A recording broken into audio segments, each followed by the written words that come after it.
जून में रूस को नया झटका देने की तैयारी में नेटो। बड़ी खबर, रूस को वैश्विक खतरा घोषित कर सकता है नेटो। जून में जारी होगा नेटो का नया रणनीतिक दस्तावेज।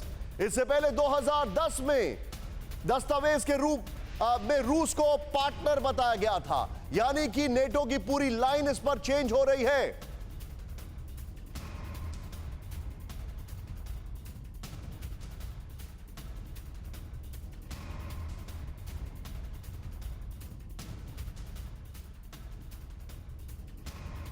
एक और बड़ी खबर मैं आपको बता दूं, नेटो का आज सबसे बड़ा युद्ध अभ्यास चल रहा है। बड़ी खबर, बाल्टिक्स में कोड नेम हेजहॉग के नाम से नेटो की ऐतिहासिक वॉर ड्रिल चल रही है। तस्वीरें देखें आप, बाल्टिक में युद्ध अभ्यास जो चल रहा है। यूके यूएस के साथ 10 देशों की 15,000 सैनिक वॉर एक्सरसाइज में हैं। ये देखें आप, एस्टोनिया की वॉर एक्सरसाइज में स्वीडन और फिनलैंड भी शामिल हैं।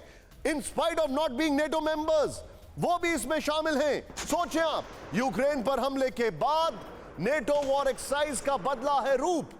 ये पहले से डिसाइडेड था, लेकिन इसका रूप बदल चुका है। पहले तो फुल फ्रेम पे जरा शॉट दिखाएं। ये बड़ी खबर, नेटो का आज सबसे बड़ा युद्ध अभ्यास, नीचे टिकर में आप देख रहे हैं खबर है, बाल्टिक्स में हेजहॉग, ये कोड नेम्ड है, वो चल रही है। यहां पर तस्वीरें देखें आप इसकी। मैं चाहूंगा ये दोनों तस्वीरें राहुल हमारे दर्शकों को दिखाएं।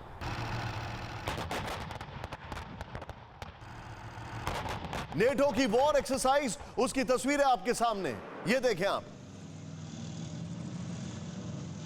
और अब मैं सीधे चलूंगा आशीष के पास। मेरे सहयोगी आशीष इस नेटो की वॉर एक्सरसाइज को लगातार कवर कर रहे हैं, ओनली इंडियन जर्नलिस्ट जो वहां से लाइव तस्वीरें आपको दिखा रहे हैं। आशीष, नेटो की वॉर एक्सरसाइज और मेरे पास जो इंफॉर्मेशन है, जो हम पढ़ रहे हैं, इंफॉर्मेशन तो वैसे आपके पास है, लेकिन हम जो पढ़ रहे हैं वो ये है, इस एक्सरसाइज के अब डायमेंशंस, लॉजिस्टिक्स, ऑब्जेक्टिव्स सब चेंज हो चुके हैं।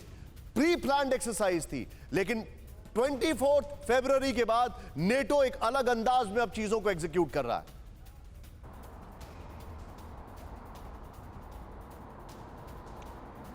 एग्जैक्टली जो आपने बात कही निशांत, वो हमें ऑन ग्राउंड देखने मिल रहा है। लगातार पिछले 10 दिनों से मैं अलग अलग नेटो के बेसिस में अलग अलग देशों पे हूँ, चाहे वो लैंड हो या फिर एयर बेस हो, सारे डिमेंशंस हम यहाँ से देख रहे हैं। इंटेंसिटी बढ़ गई है, टैक्टिक्स बढ़ गई है, स्ट्रैटेजी बढ़ गई है। ये अब रूटीन एक्सरसाइज नहीं रह गई है और इसीलिए हमें अलग अलग एंगल्स इसमें ये दिख रहा है कि किस तरह से जो रशिया और नाटो के बीच का एलओसी है उसे किस तरह से कंट्रोल किया जा रहा है, एग्रीवेट सिचुएशन को किया जा रहा है नाटो द्वारा। विशेष तौर पर जो छोटे छोटे देश हैं, चाहे वो एस्टोनिया हो, लिथुआनिया हो, रोमानिया हो, ये सारे देश लगातार मिलिट्री सपोर्ट ले रहे हैं, मतलब लगातार मिलिट्री ट्रेनिंग मिल रही है उन्हें। और ये जो तैयारी की जा रही है, ये रशिया को और भी ज़्यादा उत्सुक करेगा, उसे क्यूरियस करेगा, न केवल ट्रेनिंग के तौर पे बल्कि हथियारों में भी हमें वो चीज़ देखने मिल रही है। फॉर एग्जांपल 24 घंटे भी नहीं हुए हैं, मैंने देखा खुद कि किस तरह से अमेरिकन, ब्रिटिश और जर्मन सोल्जर्स यहाँ पर लिथुआनिया के रुकला बेस कैंप पे जो जैवलिन्स और एनलॉज हैं उसकी ट्रेनिंग दे रहे थे लिथुआनियन आर्मी के पास। ये एक डॉट है। दूसरा डॉट आप देखिए, महीने भर पहले यूएस ने 40 मिलियन यूएस डॉलर के जैवलिन्स लिथुआनियन आर्मी को देने का अप्रूवल दिया था।